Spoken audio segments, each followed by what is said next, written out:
Children, good morning. कैसे हो सभी? अच्छे हो ना? तो चलो सबसे पहले तो हम अपनी बुक निकालते हैं। चलो निकाल ली है सबने? हाँ निकाल ली है।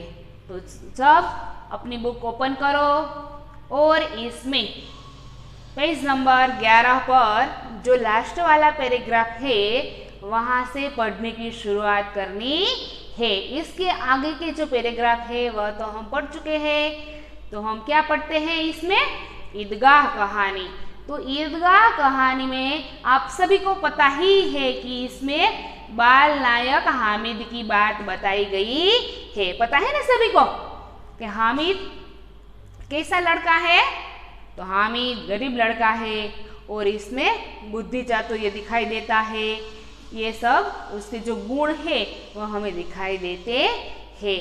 तो सब उसके जो मित्र है वह खिलौने लेते हैं। हामिद के पास तो पैसे नहीं है, इसलिए वह खिलौना कैसे खरीदते हैं? और जो उसके पास 3 ही पैसे है तो इसमें से वह अपनी माँ के लिए क्या खरीदता है बच्चों? बताया था ना मैंने, उसकी माँ के लिए लोहे का चिमटा खरीदता था। तो चलो देखिए इसमें औरों ने 3-3, 4-4 आने पैसे खर्च किए हैं पर कोई काम की चीज न ले सके। जो उसके साथी है वह सभी ने पैसे तो खर्च किए ही है और कोई ऐसी काम की चीज वह ले सके नहीं है। सब ने खिलौना खरीदा है पर कैसा? मिट्टी का, जो हाथ में से नीचे गिरे तो टूट जाए, फूट जाए, ऐसा खिलौना सभी के पास है। और जो हामिद है उसने सिर्फ 3 पैसे में एक चिमटा लोहे का खरीदा है और वह बरसों तक जीवित रह सकेगा। इसलिए हामिद ने 3 पैसों में रंग जमा लिया। रंग जमाना वह एक मुहावरा है, मैंने बताया था। रंग जमाना, प्रभावित करना।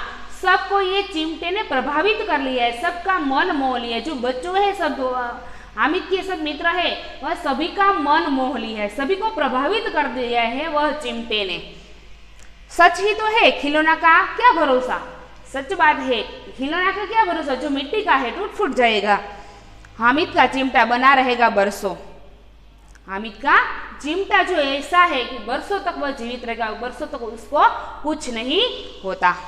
मोहसिन ने कहा, जरा अपना चिमटा दो हम भी देखें, तुम हमारा भिश्ती लेकर देखो। जो मोहसिन है उसके मित्र, उसने मिट्टी के खिलौने जो है भिश्ती वह खरीदा है। इसलिए अब कहता है कि तुम्हारा चिमटा मुझे देखने के लिए दो, मैं मेरा भिश्ती तुमको दूं। जो इसके पास, हामिद के पास चिमटा आ गया है, इसलिए सब उसके मित्र उसके खिलौने की आपले कर रहे हैं। और जब हामिद के पास कुछ नहीं थे तब उसके सारे मित्र है वह हामिद को देखने के लिए कुछ देता नहीं है। ऐसे है वह सभी उसके मित्र। महमूद और नूरे ने भी अपने खिलौने पेश किए।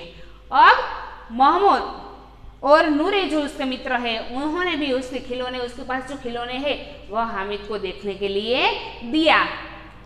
अब दिया, उसके बाद चिमटा है, इसलिए जब उसके पास कुछ नहीं था तब किसी ने इसमें से ऐसा नहीं बोला कि तुम मेरा खिलौना देखो, तुम्हारे पास कुछ है नहीं और तुम्हारे पास पैसे भी नहीं है, इसलिए तुम हमारा खिलौना थोड़ी देर तक अपने पास रखो, ऐसा कोई बोला नहीं है। अब बोलते हैं, हामिद को 3 शर्तों को मानने में कोई आपत्ति न थी।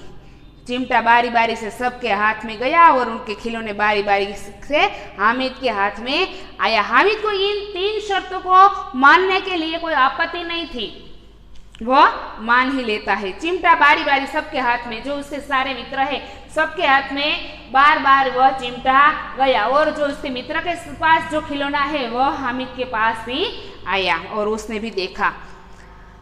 कितने खूबसूरत खिलौने थे, बारी बारी हामिद के हाथ में आए। कितने खूबसूरत खिलौने थे। हामिद कहता है कितने खूबसूरत, कितने अच्छे, कितने सुंदर ये खिलौने हैं सभी।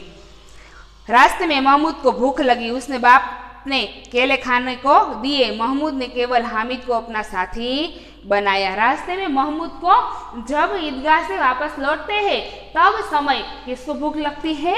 महमूद को भूख लगती है। तो उसके पिताजी उसके साथ है, उसने केले खाने के लिए दिया और महमूद केवल हामिद को अपना साथी बनाता है। जो अब इस समय क्योंकि हामिद के पास चिमटा है इसलिए महमूद, जब बच्चों ध्यान से सुनिए, जब हामिद के पास कुछ नहीं थे तब उसको कोई साथ देता नहीं। अब हामिद के पास चिमटा आ गया है इसलिए जो महमूद है वह हामिद को अपना मित्र बनाता है। जब हामिद के पास पैसे नहीं तब सब खिलौने खरीदते हैं, सब मिठाइयाँ खाते हैं, तब हामिद को किसी की याद नहीं आई है। अब हामिद के पास चिमटा है इसलिए उसको मित्र बनाता है। इसलिए उसका कहने का मतलब इतना होता है कि जो आपके पास पैसे होते हैं तो आप सभी, तो इसमें दुनिया में आपके सारे मित्र हो जाते हैं। जब आपके पास कुछ नहीं है तो आपको कोई बुलाने भी नहीं चाहते, आपको कोई बुलाते भी नहीं है। उनके अन्य मित्र मुंह ताकते रह गए। तो जब ये महमूद है वह केले खाते हैं तो उसके मित्र जो हामिद है उसने मित्र बनाया और उसको देता है। उसके जो सारे मित्र है वह मुंह ताकते रह गए। मुंह ताकते रह जाना वह भी एक मुहावरा होता है। चकित हो जाना, जो उसके सारे मित्र है वह चकित हो गए हैं क्योंकि महमूद केले खाते हैं, वह किसी को देते नहीं है। यह उस चिमटे का प्रभाव था। हामिद को क्यों मित्र बनाया? अब क्योंकि यह चिमटे का प्रभाव था। उसके पास चिमटा है इसलिए यह महमूद ने अब हामिद को मित्र बनाया। अब तक उसकी कोई खबर ही नहीं ली। 11 बजे सारे गांव में हलचल मच गई। मेले वाले लौट आए। मोहसिन की छोटी बहन ने दौड़कर भिश्ती उसके हाथ से छीन लिया और मारे खुशी के उछली तो मियाँ भिश्ती नीचे आ गए रहे और शोर लोग सिधारे। जो क्या कहा, 11 बजे ईदगाह से सभी 11 बजे वापस लौट आए और हलचल मच गई। ये सब लोग आए तो गांव में हलचल मच गई। और मोहसिन की छोटी बहन, उस मोहसिन ने क्या लिया था? खिलौने में भिश्ती लिया था। माटी का जो खिलौना है भिश्ती, उसको लिया था। तो मोहसिन की छोटी बहन सामने से दौड़ती आ दिखाई देती है और जो मोहसिन के हाथ में भिश्ती है वह ले लेती है और खुशी से उछली तो उसके हाथ में जो भिश्ती है, मिट्टी के खिलौने, वह गिर जाते हैं, नीचे आ रहे हैं और सुरलोक सिधारे। यहाँ मैंने मुहावरा लिखा है, सुरलोक सिधारना, मर जाना। ये मुहावरा है, सुरलोक सिधारना, मर जाना। और है दिल चीरना, बहुत दुख पहुंचना, छाती पीट लेना, दुख प्रकट करना। तो सुरलोक सिधार, तो जो उसकी भिश्ती है, मिट्टी के खिलौने हैं, वह मर जाते हैं, टूट जाते हैं, फूट जाते हैं। मियाँ नूरे के वकील का अंत इससे भी ज्यादा गौरवमय हुआ। वकील जमीन पर या ताक पर बैठ नहीं सकते, उनकी मर्यादा का विचार तो करना ही होगा। दीवार में 2 खुटियां गाड़ी गई, उन पर लकड़ी का एक पटरा रखा गया, पटरे का कागज का एक कालीन बिछाया गया। वकील साहब राजा भोज की भांति सिंहासन पर बिराजे। नूरे ने उन्हें पंखा चलना शुरू किया। अदालतों में खस की टटिया और बिजली के पंखे होते हैं, क्या यहाँ मामूली पंखा भी न हो? बांस का पंखा आया और नूरे हवा करने लगा। मालूम नहीं पंखे की हवा से या पंखे की चोट से वकील साहब स्वर्गलोक से मृत्युलोक में आ रहे और उनका माटी का चोला माटी में मिल गया। फिर बड़े जोर शोर से मातम हुआ और वकील साहब की अस्थियां धूरे पर डाल दी गई।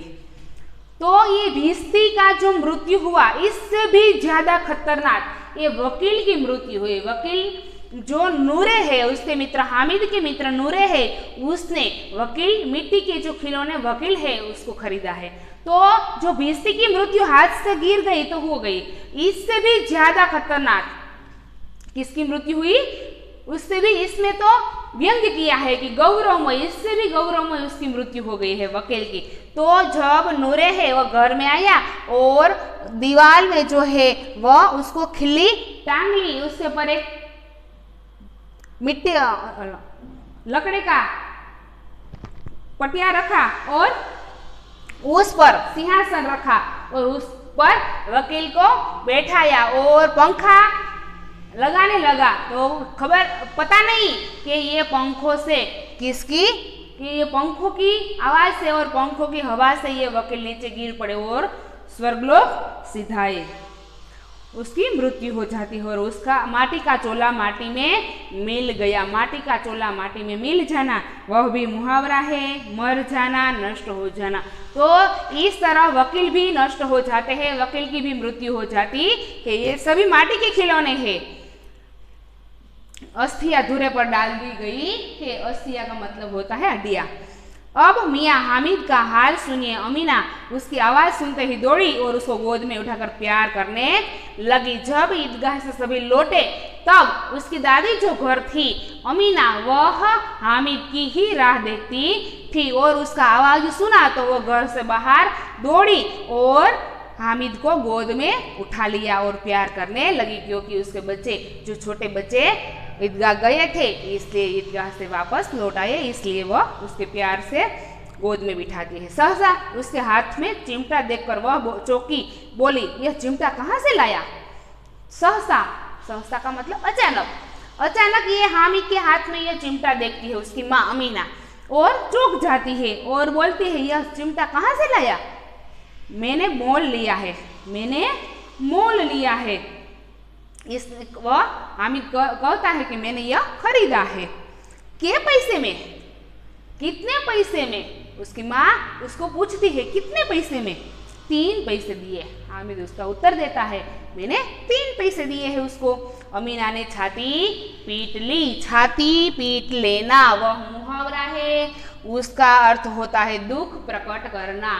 जो हामिद के पास सिर्फ 3 पैसे है, उसकी माँ अमीना ने 3 ही पैसे दिए हैं, उसका भी हामिद ये चिमटा खरीद लाया है। तो उसकी माँ दुख प्रकट करती है कि ये बच्चे ने कुछ खाया नहीं है, कुछ पिया नहीं है, कुछ खिलौने नहीं लिए हैं, मेरे लिए ये चिमटा लाया है, इसलिए वह दुख प्रकट करती है। यह कैसा बेसमझ लड़का है कि दोपहर हुआ कुछ खाया न पिया। कैसा बेसमझ लड़का है। बेसमझ का मतलब होता है मूर्ख। ये कैसे मूर्ख लड़का है जो उसने कुछ खाया नहीं। दोपहर का समय हो गया है, दोपहर से कुछ खाया नहीं और कुछ पिया भी नहीं है। लाया क्या? चिमटा लाया। तो ये क्या लाया? चिमटा ही लाया, कुछ दूसरा लाया नहीं है। सारे मेले में तुझे और कोई चीज न मिली जो यह लोहे का चिमटा उठा लाया। उसकी माँ उसको डांटती है और कहती है कि सारे मेले में तुमको कुछ नहीं मिला जो ये लोहे का चिमटा लेकर ही आया है। हामिद ने अपराधी भाव से कहा, तुम्हारी उंगलियां तवे से जल जाती थी इसलिए मैंने लिया। हामिद ने अपराधी भाव से कहा, उन्हें कोई भूल हो गई, उन्होंने कोई गलती हो गई, ऐसे भाव से वो कहता है कि माँ तुम जब रोटियां बनाती है तब तवे से रोटियां उतारती है तब तुम्हारी उंगलियां जल जाती है, इसलिए मैं ये चिमटा आपके लिए लाया हूँ। बुढ़िया का क्रोध तुरंत स्नेह में बदल गया। इसकी यह बात सुनते हैं हामिद की माँ तुम्हारे लिए तुम्हारी उंगलियां जल जाती है इसलिए मैं लाया हूँ। तो उसकी माँ अमीना है, उसका क्रोध है वह स्नेह में प्रेम में बदल जाता है। उस समय बच्चे में कितना त्याग, कितना सद्भाव और कितने विवेक है। वह छोटे बच्चे हैं तो इसमें कितना त्याग, वह अपनी इच्छा होती हुए भी कुछ उसके लिए खरीदते नहीं है, सिर्फ उसकी माँ के लिए चिमटा खरीद लाया। कितना त्याग और कितना सद्भाव और कितना विवेक है इस बालक में। दूसरों को खिलौने लेते और मिठाइयाँ खाते देखकर इसका मन कितना ललचाया होगा। अब सोच रही है कि यह बच्चे हैं इसलिए सभी लड़के जो खिलौना खरीदते हैं, मिठाइयाँ खाते हैं, तब यह सब देखकर उसका मन कितना ललचाया होगा। इतना जब इससे हुआ कैसे? जब तो संयम, धीरज, उसका मतलब क्या होता है? धीरज। तो इतनी धीरज इन्हें से कैसे हुई होगी? जब तक इससे हुआ कैसे? अमीना का मन गदगद हो गया। अमीना का मन गदगद हो गया।